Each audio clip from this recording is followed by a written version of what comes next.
Okay, so welcome you guys. We are going to record so that we can hopefully post this on our YouTube channel for those of you guys who want to either watch a replay or who missed something and want to go back. So welcome everybody. So we have a really informative talk for you guys today on functional medicine strategies for immune resilience. And first I want to start by introducing myself. I'm Angela King, for those of you who don't know me. I'm the owner and clinic director of Integrative Acupuncture and Functional Medicine. We've been here for 14 years. And this is one of my associates, Chelsey Dodd, so I'll let her introduce herself. I've been here with the practice for about 8 years doing acupuncture, and I have a master's degree in nutrition, so having a lot of exposure to this. And then prior to working here, I worked with a functional medicine MD for about 5 years. Yes. So we wanted you guys to let you guys know, whether you're in Zoom or whether you're on Facebook Live, there's a chat function on Zoom, and there are the comments obviously on Facebook Live. So if you start following along, what we would suggest if you want a copy of the notes from today, just type notes in the comments or type notes in the chat, and we will, by early next week, we'll get you a copy of the notes, because it is going to be a lot that we're going to cover. And so just type notes, say hi, let us know you're here, and just type the word notes, and we'll make sure early next week to get you a copy of the notes. So our goal today in the talk, we're going to go ahead and dive into it since we have a lot to cover. We want to present you with nutritional supplements that have solid evidence-based research behind them from a functional medicine perspective to help build your immune resilience during this time of COVID. So we look to Institute for Functional Medicine for their guidelines, and we also have done a lot of independent research looking up immune resilience and natural agents to help that on PubMed, reading a lot of articles, all of this kind of thing to bring you guys the information we have today. So I recommend going to the Institute for Functional Medicine's webpage, which is ifm.org. And then if you do ifm.org/COVID, they do have a lot of nice references on there for both patients and practitioners about functional medicine approaches. They give the evidence, they give the strength of the evidence, and it's a really good resource for people. Institute for Functional Medicine is really the gold standard in certifying, training, and educating doctors in the functional medicine paradigm.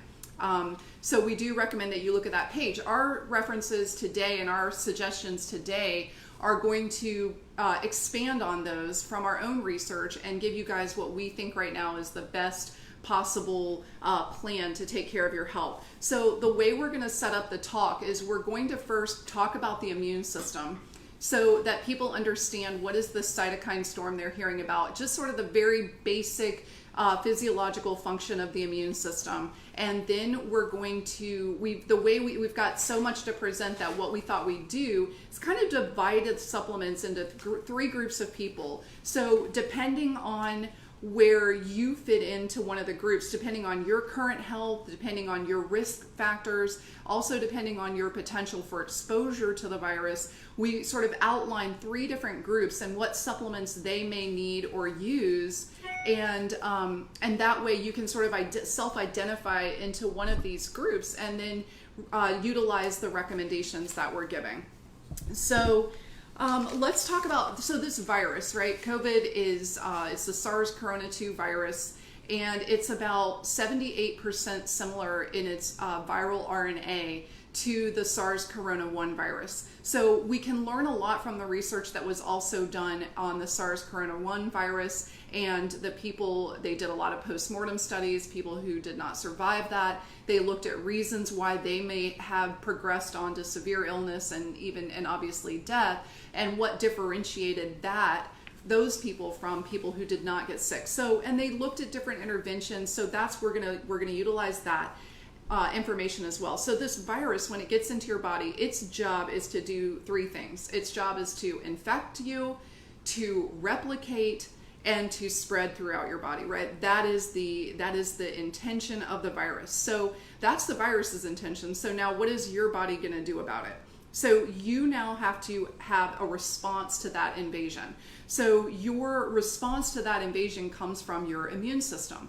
And the immune system, sometimes people think it's like kind of one function, one system in their body that does like one thing. And that's not true. The immune system is a very complex system. It's also very elegant. It's like an orchestra of events that happen, and there's a sequence to them. And so what happens first, you have your innate immunity and you have your adaptive immunity. So the innate immunity is the front line, right? And what's important to understand about this is that it doesn't matter to the innate immune system what the invader is. It doesn't matter if it's a virus, if it's a bacteria, or some other type of pathogen. The innate immune system's response is always going to be the same, right? The same process is going to happen. But your adaptive immune system is going to mount an antigen-specific response. That's what an antibody is. It's a specific response to that particular virus, making antibodies to that particular virus or bacteria or pathogen. So back to the innate immune system, the cells of the innate immune system include, there are many, but it includes the natural killer cells, includes the macrophages, includes neutrophils. Okay, so their job is to basically identify and eliminate that pathogen by phagocytosis, which is essentially we always say like little Pac-Mans, right? So think of these macrophages as these big white blood cells that are trying to, eat this, try to wrap themselves around and engulf that virus or bacteria and literally kind of eat it away. While in the background, your adaptive immune system is trying to learn about the virus in order to make antibodies. So when you hear about antibody testing, when you hear about that is what your adaptive immune system learned to do. It learned to make IgG and IgM antibodies to that particular virus. IgE are also systemic antibodies and IgA. And these are most commonly tested through serum, through your blood. So in the virus, the IgM antibodies are the first antibodies to rise. Those rise for COVID specifically, they're rising around day 5 to 15 about. And then the IgG, then they start to drop off over time, and the IgG antibodies start to rise. So much of the antibody testing that's being done now, some tests are doing both IgM and IgG, other tests are just doing IgG to tell you if you've ever been exposed to that particular virus. Now, we have another aspect of the immune system called mucosal immunity, and this is a really important type of immune function because it's really what we would call the homeland security, okay? It's the first line of defense against the viruses and bacteria. So the mucosal immunity can be tested by measuring an immunoglobulin called secretory IgA, and secretory IgA can be tested by through saliva or through stool. We can measure levels of IgA.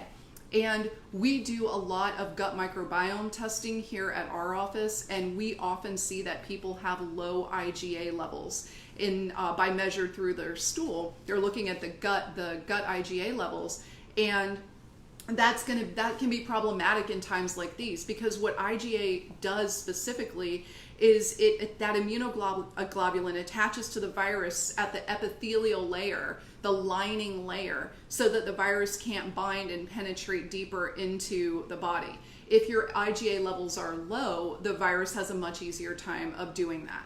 Okay, so so you obviously want your immune system and your immune resilience to be strong, because here's what happens with this particular virus, with this cytokine storm, so that people can have just kind of a more basic understanding of what is the cytokine storm and why is it dangerous, right? So cytokines are chemical messengers. They come from the Greek word cyto for cell and kainos meaning movement. Okay, so cytokines are actually produced by many cells.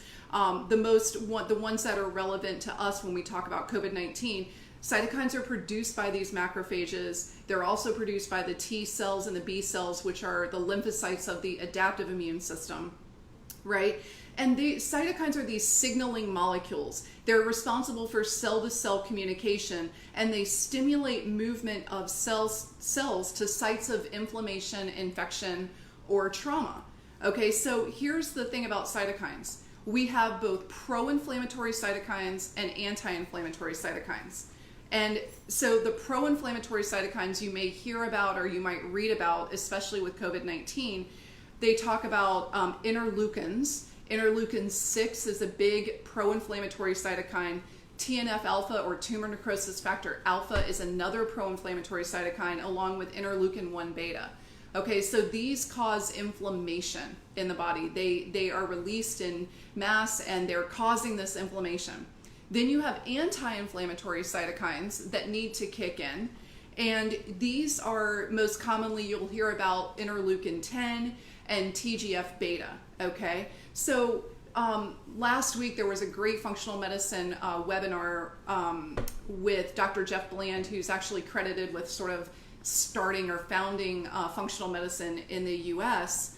And one of the doctors he had talk on there was Dr. Ari Vajani, and he's a PhD functional immunologist. So he sort of created a picture about the cytokine storm that might be easy to understand, right? So what happens is when that virus invades, the macrophages, the ones that kind of the bigger white blood cells that try to eat the virus, they're called to fight. Right, and so these macrophages start releasing the pro-inflammatory cytokines. So you might wonder, well, why would we do that if inflammation is bad? Why would we do that, right? Why would the body do that? Well, think about this. Like one of the mechanisms, one of the results of that pro-inflammatory response is a fever. Okay, so a fever is a pro-inflammatory response, but it's very necessary when we have an invading virus or bacteria, because the fever helps the body to more effectively kill that virus. So we need that first line of inflammation to happen, right? It's protective in a way. So what happens here, though, in COVID-19 or Sars Perona-2 is that the virus is too strong. So it starts to move into the lungs and it starts to replicate, attaches to those ACE2 receptors that are on the epithelium of the lungs, also in the GI tract, the heart, and other places, the kidneys. It starts to replicate. Okay, the virus starts to replicate, and the macrophages start to produce more pro-inflammatory cytokines because they want to mount this inflammatory response to try to keep killing this virus, but it's not being successful. So when it still can't win, it starts to ask for help. The macrophages start to ask for help from the neutrophils, and now you get this neutrophilic infiltration into the lungs, which too much of this inflammation is what's happening is you have this overreactive immune response, right? And that is the cytokine storm that you're hearing about. So what happens then is you then progress to in people who will have this severe form of the disease, severe or critical form of the disease, they progress to acute lung injury, and then acute respiratory distress syndrome, sepsis, multi-organ failure, and eventually death, right? So that's what can happen with that cytokine storm, and that's understanding that is useful when we look at the evidence for natural supplements to help mitigate the cytokine response and release in different ways, so that we can better give our bodies a better chance to fight this infection if we were to get it, or to calm our body's inflammation down so that it doesn't become a risk factor for severe illness. So one more thing I want to talk about briefly is just the factors that affect immune function and efficiency. So this is things that we know from tons of research, and Dr. Vajani talked about it too in his talk. The biggest thing affecting your immune efficiency, right? The stress absolutely affects the immune system. Diet and lifestyle, so whether you're eating a diet that's full of processed carbs and sugars, they've done studies where even after the ingestion of one meal with like white bread and dairy, your pro-inflammatory cytokines raise for about 6 hours afterwards. So diet and lifestyle can really affect your immune function. Your gut microbiome, which we alluded to earlier, the state of your gut microbiome, the balance, whether you're in dysbiosis, which is sort of an imbalance of the bad or unhealthy microorganisms or bacteria or yeast or fungi or parasites in the gut, to the healthy bacteria, your natural probiotics. So, and then also toxin exposures. So that could be anything from pesticides, herbicides, hormones, things like that can, hormones that you get from food, like non-organic dairy, things like that. Those can also disrupt the function of the immune system. If someone has any chronic infections or low-grade inflammation in their body from autoimmune disease, these can, or even just from not even autoimmune disease, could just be pain. That creates low-grade inflammation in the body, and that's going to be something that affects your immune resilience. And also various medications, prescription medications, can have that an effect as well. So we want to move now into the state where we're going to talk about, we're going to let Chelsey talk about these 3 different groups of people that we are giving you sort of a basic supplement regimen based on what group you most self-identify with. And of course we want to say that, you know, you should consult your doctor, or if you're a patient of ours, or you can consult with us further, or if you're not a patient, we're doing telehealth right now. We're happy to go in more detail with you. So we technically are not giving medical advice over the internet, but we are giving suggestions. And one of the important thing about that is that all of the things that we're going to present to you right now have a very high safety profile, which means they're very low risk, which means these are supplements that generally do no harm, right? Even if you just didn't really need them, taking them is not going to hurt you. They don't have a high risk of side effects. They don't cause allergic reactions typically. So these are very safe supplements to take, and their efficacy can be quite great, especially when it comes to building immune resilience. So our first group is the general healthy population, those of us under 65 without major health issues and average exposure, so grocery store, pharmacy, etc., to the virus. So we actually grouped the healthcare workers into the more higher risk because they have more exposure, more potential to that virus and viral load. So the first I want to talk about is vitamin C. It's one of the most researched and longest used immune supplements, and it is getting some use in hospitals as well. So strongest evidence here. On an immune resilience area, the immune cells absorb and concentrate vitamin C, so they use it to be able to function effectively and efficiently, particularly the T cells Angela talked about, and the phagocytosis, so innate and learned. It offers antioxidant protection, and we're going to be talking about antioxidants a lot, so I'll explain it briefly. You guys have probably already heard. Antioxidants mitigate the effects of inflammation, so they kind of come in and clean up and heal and soothe, and also just of your regular cellular metabolism that creates free radicals. So antioxidants are important in mitigating what the disease is doing to the body and the tissues. Vitamin C supports and is crucial for collagen synthesis and absorption. And in nature, we often find vitamin C with the bioflavonoids that do similar things to vitamin C, but also are inherently antiviral, antibacterial, and they can help take vitamin C to different areas of the body. So it's nice to have that with your vitamin C to get a full picture of what it can do. And hospitals have actually been using vitamin C in IV form to treat serious COVID, the people that are on the respirators and getting far progressed in the disease and having some really positive results. So that is becoming more and more available. The access to IV vitamin C here is somewhat limited, especially if you're doing social distancing. So we have some other options for you there, but in the immune resilience dose, we're looking at about 500 milligrams being ideal. And with the bioflavonoids, and we have one we like with a liposomal delivery that helps get it where we're going safe and intact. Yes, and I would say too, we are going to start doing IV nutrition therapy at our office.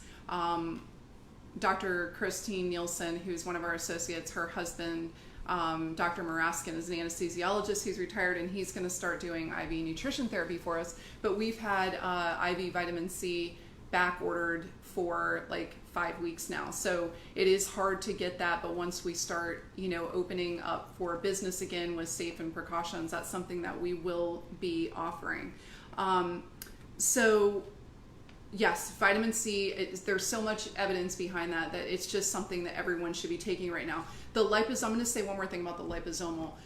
So a liposomal form of vitamin C would be best, I think, during this immune building phase, right? So liposomal nutrients, there's a liposome that is attached to that nutrient. And why? Because it creates better absorption. If we go back down to just cellular biology, every cell in your body has cell membranes around it, and those cell membranes they're a phospholipid layer, so it's a fatty layer essentially.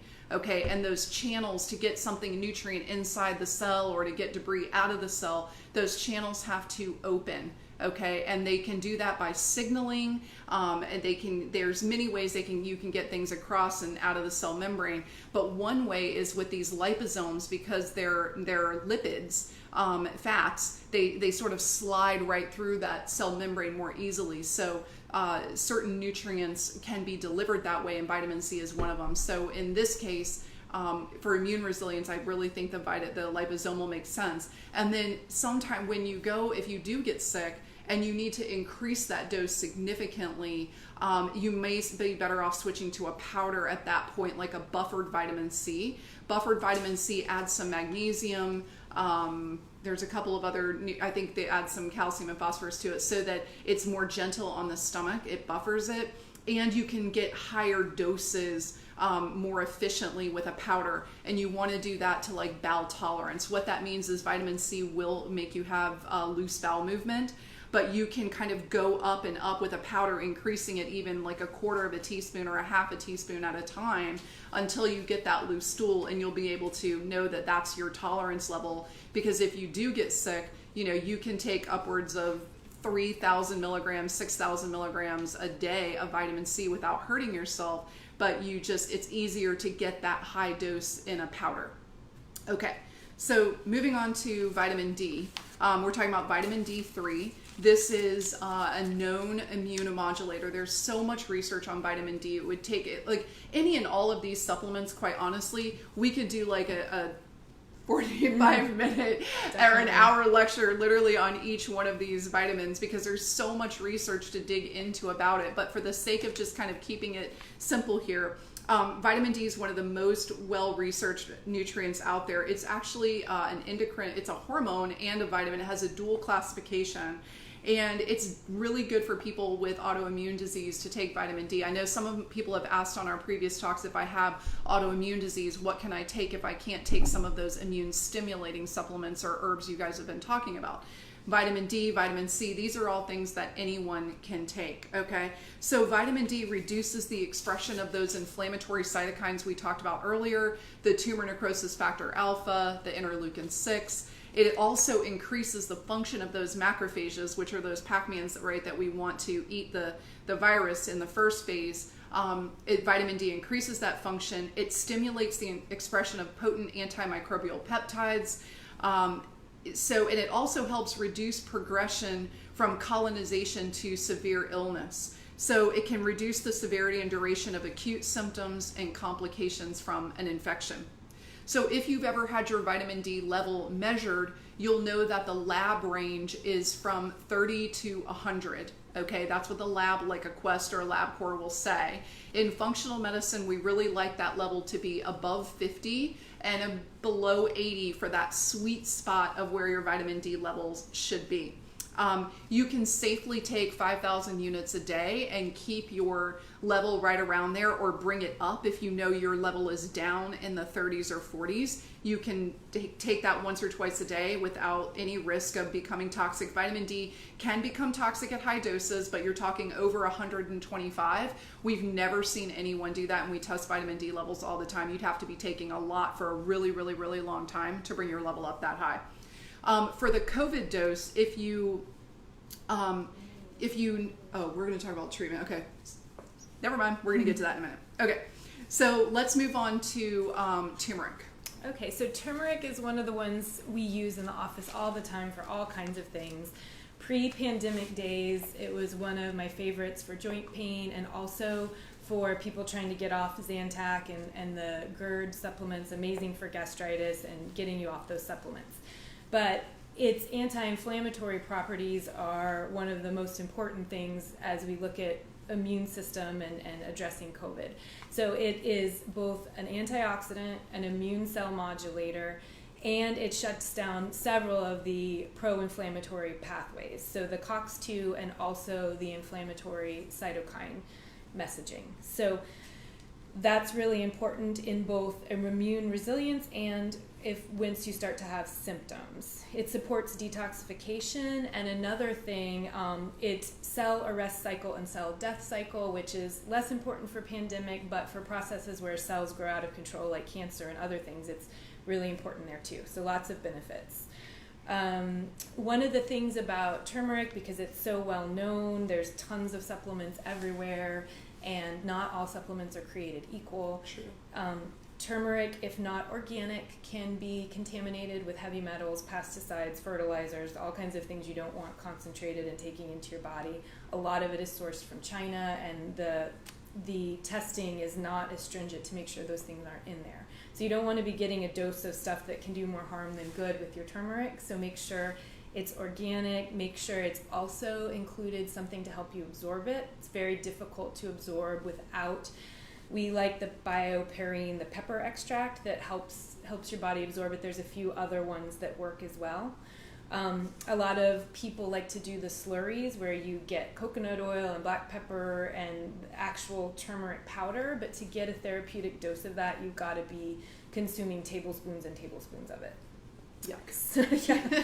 So unless you enjoy that, which some people do. So turmeric, the highlights for COVID, it modulates the virus-mediated damage, and it shuts down the pro-inflammatory pathway for cytokines. So we suggest about 750 milligrams for immune resilience. Yes.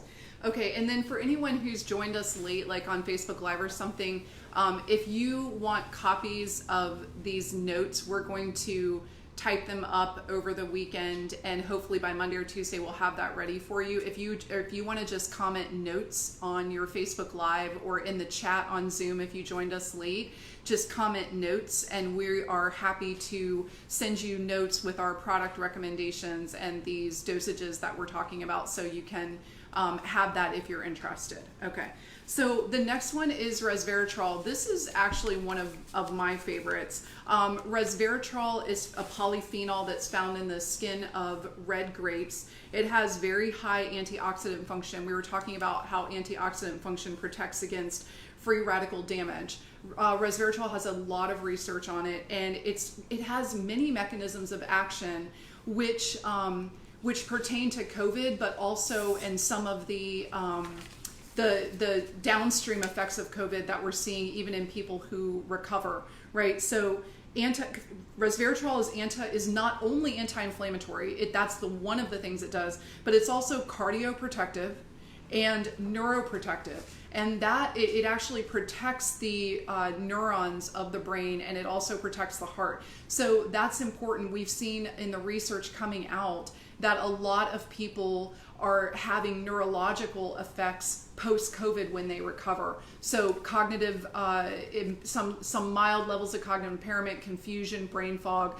And I heard a functional neurologist speak, and she said that is because COVID is causing inflammation in the brain as well. So in some people, you'll see some of that neurologic effect. So the resveratrol makes a lot of sense for that too, because it is neuroprotective. At very high doses, resveratrol has been proven over and over again to have anti-cancer effects.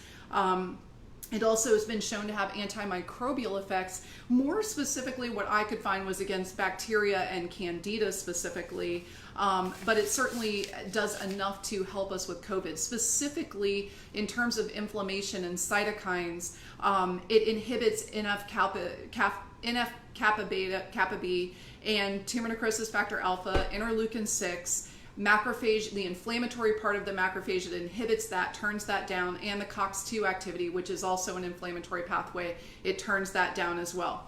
So interestingly, I read this one study, and it was about mice that they created acute respiratory distress in these mice. Now, it wasn't by injecting the Sars Perona-Virus, it was by injecting them with a bacteria. But the pathogen exactly doesn't matter, right? Because the progression is the same. It's still, that particular bacteria, it was a staphylococcal bacteria, still created acute lung injury in the mice, and then they progressed to acute respiratory distress syndrome, full cytokine storm happened, and they died. Okay, so they were able to do that. Well, they gave these mice an injection of resveratrol. The experimental mice got an injection of resveratrol before they introduced that staphylococcal bacteria, right? Which would be what we're doing now, trying to build our bodies with resveratrol before we get sick. And then after they introduced that bacteria, they gave them another injection of resveratrol. And the mice that received the resveratrol did not progress to acute lung injury the same way that the mice who didn't get anything did. Okay, so I think that, again, that's an animal study, and does it translate, to humans? But there's just so much evidence to support resveratrol's use that right now, when we're looking to do something rather than nothing, we just want you guys to know about things that have shown to be effective, and that there is a reason to consider utilizing these supplements. So with resveratrol right now, I would recommend about 200 milligrams a day for sort of this immune resilience building. And then if you get sick, you'd up that, but we'll talk about that.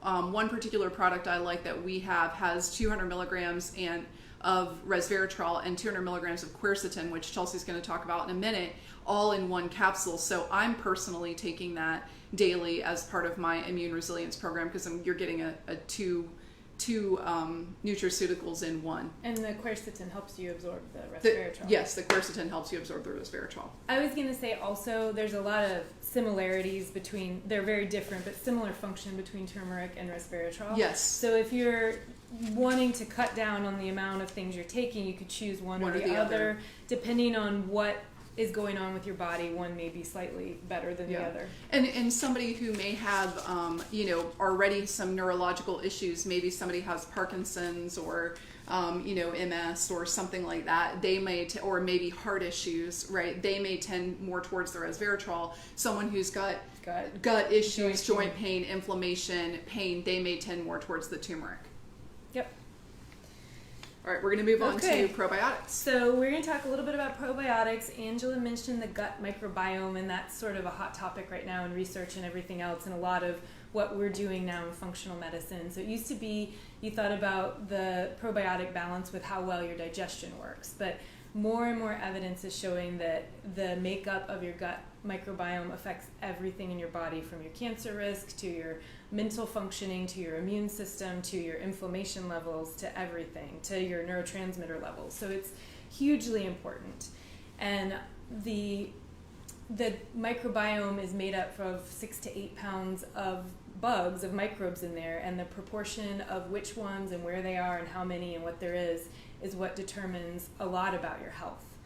So what determines who's living in there is largely what you're eating, what you're exposed to, what medications you're taking, what your stress levels are. All these things contribute to what's in the microbiome. If you've had infections, like certain bugs just take over.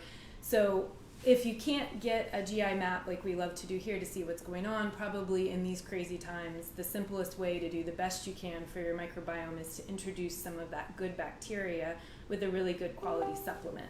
So 3 of the species that are known for best immune support are Lactobacillus, Acidophilus rhamnus, and is it Casey? How do you say that? Casey, yeah. They're all lactose species, but they have those particular strains of Lactobacillus have greater immune support function. So we have a product that has all 3 of those, so that would be perfect for these times. Another interesting thing to say about probiotics is researchers are suggesting as countries become wealthier, more access to antibiotics, more access to processed foods, we see the microbiome change. And then when we see the microbiome change, we see immune function become deteriorated either in a suppressed manner or in a hypervigilant manner where you have the autoimmune issues coming. So any suppression to your immune microbiome now is affecting your immune system, which is then going to affect your ability to deal with the COVID. So yeah, and then when we continue our talks, we're going to have down the line, we're going to have in a few weeks, we're going to have talks specifically on the gut microbiome, and we're going to get more into how you can test your gut microbiome. We're going to talk about what prebiotics are versus probiotics. We're going to talk about all of that. So that'll be a gut health talk down the road. But we're just looking at like some, again, for this particular talk, some basic support that people can do right now. Oh, and I forgot to say one thing that's really important. The issue with most probiotics supplements is you have to keep the bacteria alive and healthy, and then you have to transport them through the acidic stomach and down into the intestine where you want them to populate, and that's not an easy thing to do. So you want to look for a company that actually tests the viability and whether they're alive through independent lab testing, and then how they are coating that capsule to make sure it gets to where it needs to be, or it's worthless. Yes, and how they're packaging, how they're the capsules, and how they're packaging their products, so that they're guaranteeing that the potency of the it's called CFUs, or colony forming units. So when you look at a probiotic and you see anything from 5 billion, 20 billion, 30 billion, 50 billion, 100 billion per capsule, those are colony forming units. And so you want to look for a company that guarantees you that very last capsule you take has the same number of colony forming units as the very first one you took. Okay. So now this particular supplement, we're putting it in group 1, but this would apply to any group only if you have sleep problems. Okay, so we know that someone can be healthy and low risk, but they can still have sleep problems. So this would apply to anyone across the board. Institute for Functional Medicine is recommending melatonin.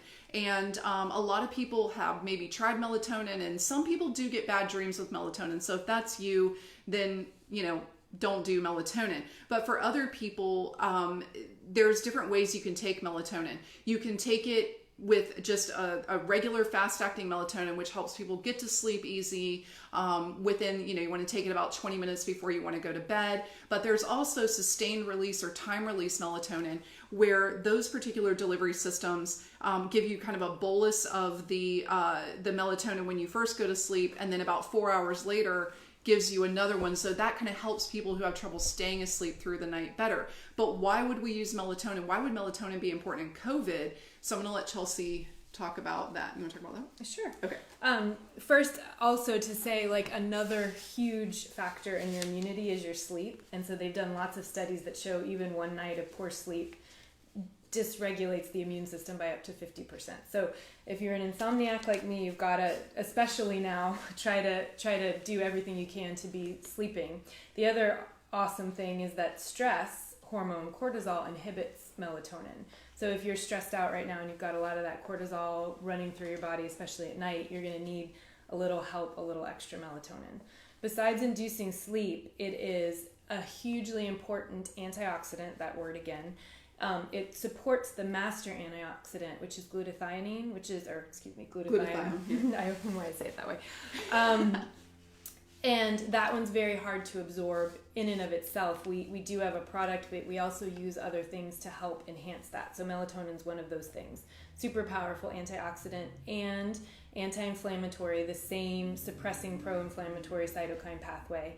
Also, though, helping T helper cells in the learned immunity, and interferon, which is another powerful immune substance. Yes. For COVID, they are saying that melatonin helps mitigate damage from the virus, decreases the pro-inflammatory cytokine pathway. So we're suggesting between 3 and 20 milligrams, depending on the degree of your sleep issues. And then, like, as an insomniac myself, the sublingual, the control release is great, but if you're one of those that doesn't always have trouble, and sometimes you wake up at like 2 a.m. and can't go back to sleep, sometimes the sublingual is good because it's immediately absorbed and then out of your system by 6 o'clock when you don't want to feel groggy. Right.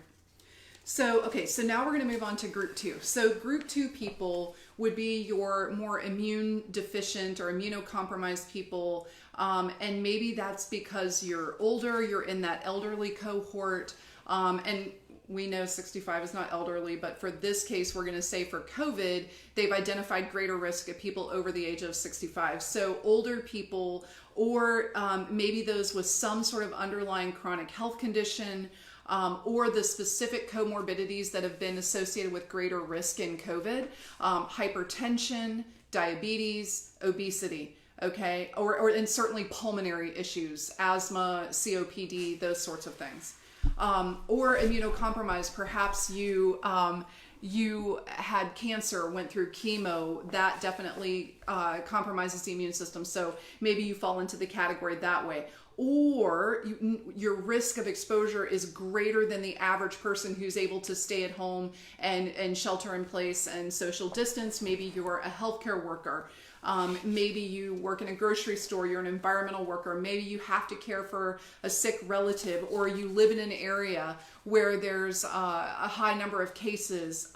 That would all put you into this group here. Okay, so you would want to consider the different supplements that we went ahead and talked about in the group 1, but what we would add a couple of things to your list. So one is a specific product. So we're talking about things you guys can get anywhere. We still want you to get good quality supplements, the best you can. But we have this one particular product by Research Nutritionals that is just such a good immune modulating supplement for COVID-19 uses to build your immune resilience. So Transfer Factor Immune is a product that contains transfer factors, which are small proteins that carry antigen information to the cells of the immune system. So it primes your immune system to be ready to respond to any particular antigen that might come in. It increases that cell-mediated immunity in a way that they find very fascinating. If you Google and transfer factors and look at that, it's a very fascinating topic. So this particular product has not only transfer factors, but it also has a blend of immune stimulating and immune modulating nutraceuticals. So it's very well balanced, right? What does immune modulation mean? Immune modulation means that these substances have the potential to turn up the parts of the immune system that need to be turned up, like the anti-inflammatory cytokines, and it helps turn down the pro-inflammatory cytokines, or the parts of the immune system that need to be turned down. So that particular product has a blend of immune modulating mushrooms like reishi and maitake. It contains some beta glucans, which are polysaccharides that help immune function as well. It contains zinc, selenium, and green tea, and pomegranate extract, which is another 2 different types of antioxidants. So that particular product can be used, and they've done studies where at the end of a 30-day period of use, if you take 4 capsules a day, you increase your natural killer cell function by over 300%. And if you were taking 6 a day, you increase your natural killer cell count. I should say not function, we can't really test that, but the natural killer cell count by over 600%. So we're recommending our dosage to you would be based on what your risk is, what your health is, and those sorts of things. But anywhere from 3 to 6 caps a day of that particular product, if you fall into this category, we really have seen some great benefits to using this product. And again, for anybody who's joining now, we're going to be on for maybe 15 or 20 more minutes. Just go ahead and type notes into your comments or into your chat if you want notes of what we're talking about. Okay, we're going to add colostrum to this list. So Angela had mentioned before, we find frequently people, when we do the stool and saliva testing, having low secretory IgA, which is that mucosal barrier. And if that's working great, if you're exposed to COVID, it might end right there with the secretory IgA preventing the virus from binding and going in. So if it's low, it's a big risk for now. And so we put this in the immune compromised group, or if you happen to know for sure that you have low secretory IgA. Colostrum is the first part of mother's milk. It's part of the way that immune system is imparted to baby. It has all of the immunoglobulins, transfer factors, and growth factors, and a few other things that support the immune system. Our sources from bovine grass-fed cows. One of the things that's important when you're sourcing colostrum is that whatever you get it from was healthy and strong, and that it's tested to make sure that the things that you're hoping to be in the colostrum are actually there. And this is, like Angela mentioned before, the liposomal delivery to help absorption and help transport there. Yep. Okay. So another supplement that you would add to this group, and we debated on which category, because NAC or NAC or N-acetylcysteine is such a well-researched supplement that has such great beneficial effects. Anyone can take NAC. safely, and it has a lot of uses, particularly for the respiratory tract. That would be certainly well utilized during this time. So I'm going to let Chelsey talk a little bit more about N-acetylcysteine, or you'll see it abbreviated like NAC. This is one of my new favorites for benefiting just about anyone. We're going to focus on the COVID thing, but it's also really well known to support the liver and gallbladder and many other things. One of my teachers called it his people Windex. So like basically the thing that you could use for just about anything. It's a sulfur-containing amino acid, and it is a strong antioxidant in and of itself. So we talked about what those do, and also like melatonin, promoting circulation and utilization of that master antioxidant glutathione. In addition to that, it helps with detoxification, and it blocks the pro-inflammatory cytokines as well. One of the things that makes it different is its function in the respiratory tract. It promotes healthy mucus, and so the right consistency. You don't want it too thick and viscous. It's how the immune system functions best when the mucus is the way it should be, and also the eyes. And then it also protects cells and tissues from virus processes. And an additional benefit is it promotes normal metal status in the body, so helps get rid of heavy metals that you may be exposed to environmentally. And then a neat study that Angela found in the Journal of American Family Physicians in 2009 showed that 1,800 milligrams, which is a daily dose that we would suggest for COVID, is preventing deterioration of lung function in patients that already have pulmonary fibrosis. And pulmonary fibrosis is one of those things that starts to happen when the disease turns really, really deadly. So there's some protection there when that scarring of the lungs is happening. Yes, and that study also was a review study, and it also talked about how NAC given before flu season, people that took the NAC had much milder case of flu if they did get sick at all. Their cases were much more mild as compared to control groups who did not receive anything. So with NAC, you can find it in varying amounts in capsules. 1,800 would be probably the upper end of the dose that we'd recommend right now. You can find one that's 900 milligrams per capsule. You take that twice a day.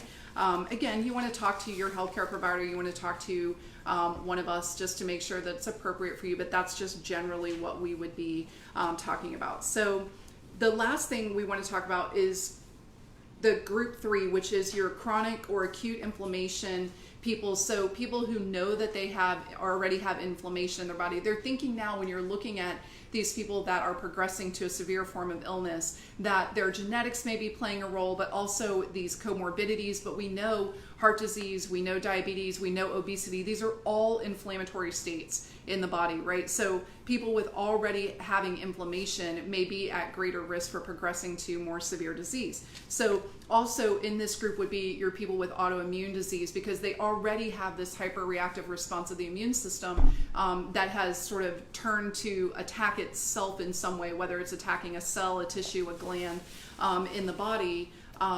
This would be this particular group of people. So one of we would think about the supplements called resolvins. So these are, you may not have heard of resolvins before, but they're the name of them is specialized pro-resolving mediators, okay? And they're fairly new discoveries. So if you start like Googling and you start, like looking on PubMed and reading about resolvins, they're really learning more about this like very recently. And so these resolvins are mediators that are derived from omega-3 and omega-6 fatty acids. And they specifically resolve inflammation without suppressing the healthy immune response. So you have these macrophages in their first expression, which is called an M1 phenotype. And that's the pro-inflammatory expression.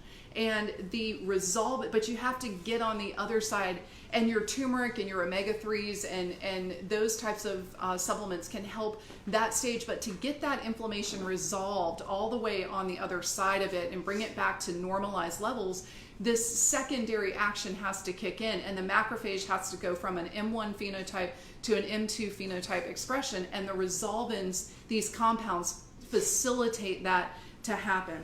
They help clear pathogenic microbes in the body. They enhance the macrophages' phagocytosis activity, and they modulate those anti-inflammatory cytokines to bring about resolution of inflammation. They also help normalize pain response. So these are good in general just for people who have chronic pain. A lot of people, they incorporate resolvins or specialized pro-resolving mediators, SPMs, into their supplement regimen, and it really does help them with pain because it helps with inflammation.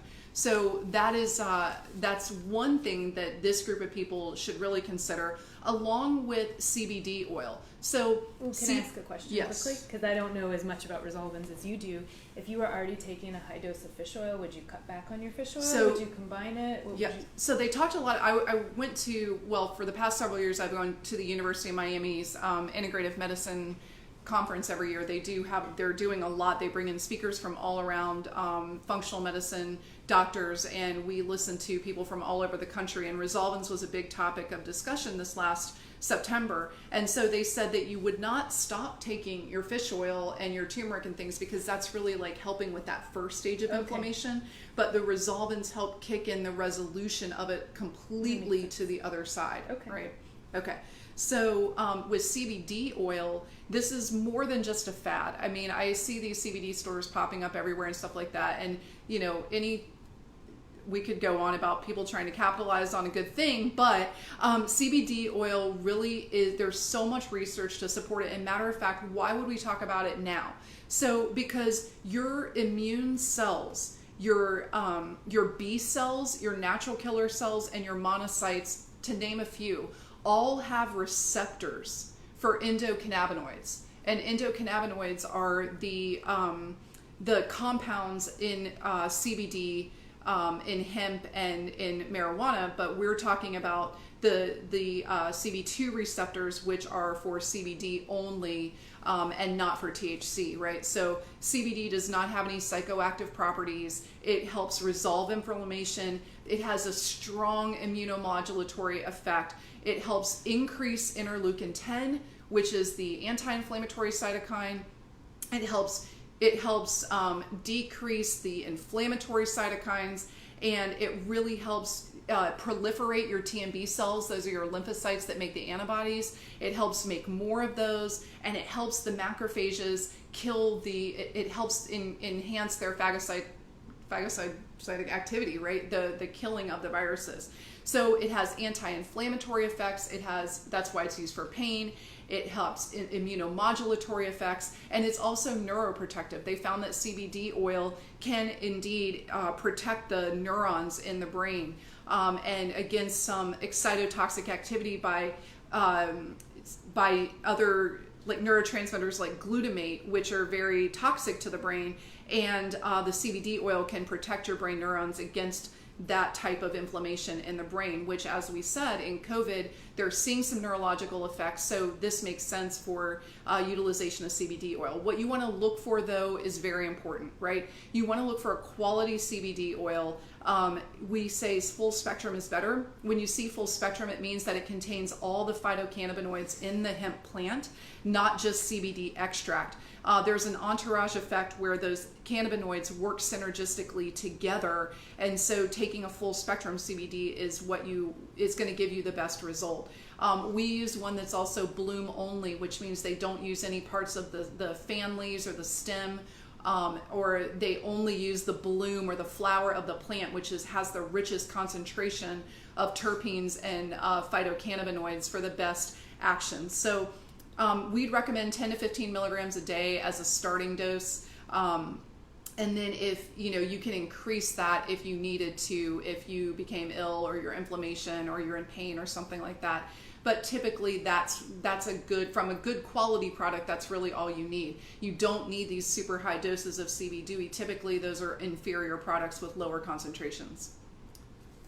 Okay, and we're going to talk about quercetin, and then we are almost done, I promise. Okay, so quercetin is one of the most powerful bioflavonoids, and we talked about that before with vitamin C being with different bioflavonoids. So they're antibacterial, antiviral, anti-inflammatory, and tissue protective. So we use quercetin especially at onset of symptoms, but as a preventative, it can be particularly helpful for people with a lot of the autoimmune inflammation, the chronic inflammation, and those recovering or being treated by cancer and other types of illnesses in that way. Quercetin needs vitamin C or an enzyme to be absorbed, so you can see how they kind of all fit together, the quercetin with the resveratrol with the vitamin C, like a combination, all working synergistically, needing each other for absorption. One of the great things about quercetin is that it inhibits viral replication, which is what we want, and it's an antifibrotic, so it prevents scarring of the lung tissue when there's a lot of inflammation going on in there. Also suppresses the pro-inflammatory cytokine expression. And see, did I miss anything? Well, the general immune enhancement dose is about 400 to 600. We're going to increase that a lot with the onset of symptoms that we'll go over in just a second here. So it mitigates the virus damage, it inhibits viral replication, and it suppresses inflammatory cytokines. So when we were talking about just if you're in that sort of just immune resilience basic group, you can do something like the resveratrol quercetin capsule. Just one of those a day would be enough. If you're in a higher risk group, or you're in this autoimmune group or inflammatory group, then a quercetin powder is likely better, because you can dose that much higher. You can get up to a gram of quercetin even twice a day, which is 1,000 milligrams twice a day. The powders in this case, just like the vitamin C, are more easy to go up in dose because you can increase by increments, right? So a quercetin powder would be more useful in that type of situation. So lastly, what do you do with all of these supplements if you begin to become sick and this is what you've been taking, right? So what would you do at the onset of symptoms? And if you suspect that to be viral, you have some suspicion it might be COVID-19, you have malaise, lethargy, you have myalgias, which are body aches, muscle aches, you're running a fever, low-grade fever, maybe you have a cough, maybe you're having some of the specific COVID symptoms like anosmia, which is loss of smell, maybe you have loss of taste, maybe you're getting a sore throat, or you have some of the GI symptoms, because we know in up to about 30% of cases, you'll have a diarrhea and nausea, loss of appetite, that sort of thing. So what to do if you get sick and you've been taking these supplements? Well, essentially, there's one that we would add at this point, which would be zinc. And that is because it increases the T lymphocytes, natural killer cells, CD4s, and interleukins. So zinc has a role to play for sure. But we don't necessarily want to take too much zinc over a long period of time. So for the COVID dose, you're looking at about 30 milligrams twice a day, and you're over 50 milligrams long-term isn't suggested because it can inhibit the absorption of copper and iron. So we would add zinc twice a day to this regimen. You're okay to take zinc once a day at a lower dose during the immune building phase, but for the treatment phase, we would go up. And then we'd increase the vitamin C. We'll talk about that. Oh yeah, one more quick thing about zinc is I think it's actually been even more successful than vitamin C, or even more successful in combination with vitamin C IV in the hospital for the people who are severely ill. So it along with vitamin C has the strongest research evidence for making a huge impact in the disease. But yes, it's one that can be toxic, and you have to be careful. You can't persist at that 50, 60 milligram dose for long periods.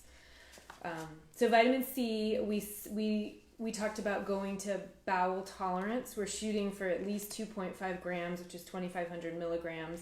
And with the powder, like Angela said, you can creep up in your dose till you start to notice the stools get really loose, and then you want to back down a bit. You would increase about double the turmeric dose if you were choosing to do that one to 1.4 grams, 1,400. And then if you were on resveratrol, I know you mentioned with resveratrol, I would go. So if you're doing that one that I'm talking about, where you're doing about 200 milligrams a day, we'd go up to 3 times that. So we go up to about 600 milligrams a day. Resveratrol has actually been shown to be safe in studies up to like 2,500 milligrams a day. Because remember, these super high doses are used for anti-cancer. So you're very safe in going up to resveratrol to about 600 milligrams a day if you get ill. Okay, and then the melatonin kind of stays about the same, 5 to 20 milligrams. If you don't have any sleep issues, would you do the controlled release, or would you just do the regular at 5 milligrams? I would just do the regular if you don't have the sleep issues. So without sleep, if you're doing this just for the immune inflammation aspect, 5 milligrams, not controlled release, because we want to have the least impact the next day of grogginess for those that don't need it. One more thing I'll mention about melatonin in my experience in dealing with insomnia in patients and myself, there is an optimal melatonin level. So if you are already a high melatonin person and you add the 5 milligrams and you're climbing the walls all night, it's not worth it. So you can look to the other supplements to do those things. Most people will not have that, but if you already just tend to have your body produce quite a bit, the 5 milligrams may not work well for your sleep, and if that's the case, don't do it. The NAC, we're going to go to 1,800 milligrams. You already mentioned the CBD. CBD, right. So if you're doing 10 to 15 milligrams of good high quality CBD, you can go up to CBDs. People go up to 100, 150 milligrams a day. I'm not suggesting that, but it's safe up to those amounts. But I would go up to about at least like 25 milligrams twice a day, as long as you tolerate that well. Most people feel very relaxed and calm when they take CBD. It does help sleep. It helps anxiety. It helps pain, inflammation, and we're using it here for the anti-inflammatory and immune modulating effects. So you can increase it up to that dose as well. Quercetin, safe to increase that dose up to 2 grams a day, which is 2,000 milligrams. And like we said, you'd likely be doing that by the powder form.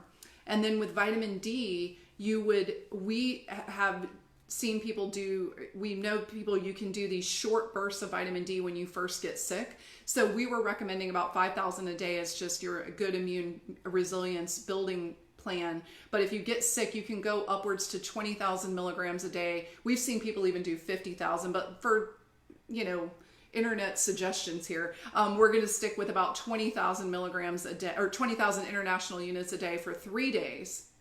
And then you can drop it to 10,000 a day while you're sick. And then as you resolve, go back down to your 5,000 units a day. And don't forget, we did a lecture on this Wednesday afternoon, but we do have the Chinese herbs available that have been used in China for the treatment of COVID. So that is all. We have to be careful saying treatment of COVID. Treatment of symptoms of COVID. There are Chinese herbs that you can watch our other video on YouTube now. Under Angela King, APDOM is our YouTube channel. And we talked about those Chinese herbs that you can also use if you're sick. They had a really high 93% success rate in China. So that's also available if you're local. We want to just say, of course, at any time if you become weak, short of breath, unable to breathe, you need to obviously seek medical attention. But these are cases where you're ill and you're not sick enough to be admitted to the hospital, and you want to give yourself this best chance of fighting the virus and letting your immune system work for you rather than against you.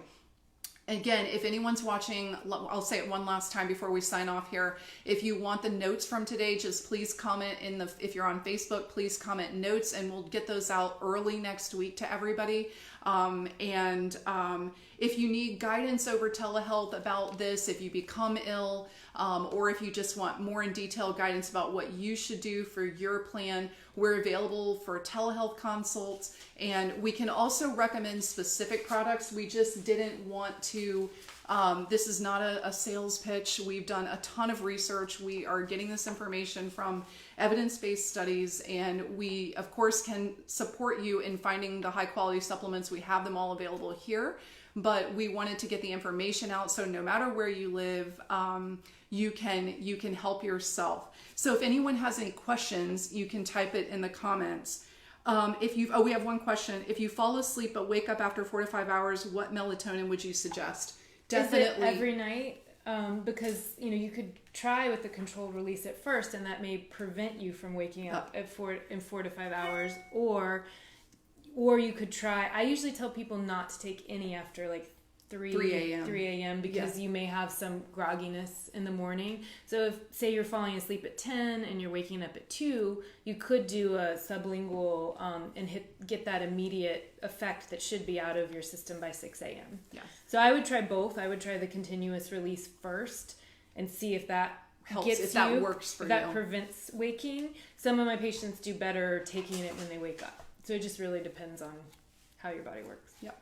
But certainly worth it to try both. And melatonin is a good supplement that you can get many places. It's very relatively very inexpensive, so you can try that sustained release first, and then try do the sublingual, because it'll get in your system immediately. Quickly. Yes, very quickly. Okay. Let's see. Oh yes. Hi Eileen. We can absolutely ship out of state. We also have an e-store now for some of our supplements, where even if you just order one product, you get free shipping. So anybody that requested notes, what we thought we would add to the notes would be our particular product recommendation and how to order that. If you're local, of course, you can pick it up. And I have to say, we certainly, at a time like this, we certainly do appreciate you guys supporting local. We have no contact pickup available for those of you that are local. You call in, we'll get the supplements ready for you, pay over the phone, and you call us when you use the parking lot, and we have your bag sitting right outside the door. So definitely appreciate that. We can also get what we have together for you and ship out of state. We've been doing that for people, or if you prefer to order over the internet, we do have an e-store that we can direct you to as well if you send the office an email. Our email address is IRacupuncture for Indian River, but IRacupuncture@gmail.com. Our number is 772-564-8383. I don't see any more questions right now, but again, if share this video please with your friends and family. We just appreciate you guys and want to keep you safe and healthy the best we can. And one more time, just type notes if you'd like us to send you the notes, and we'll get that out early next week. All right, have a good weekend, everybody. Thanks, and we will be back on Wednesday with our talk about at-home techniques that you can do for acupressure, moxibustion, qigong, all building your qi from a Chinese medicine standpoint. So these are at-home things you can do that cost nothing, and you can do these just routinely to help build your qi or your energy. So we'll be back on Wednesday at 4 with Amanda Millian to talk about that. All right, bye-bye, everybody. Bye.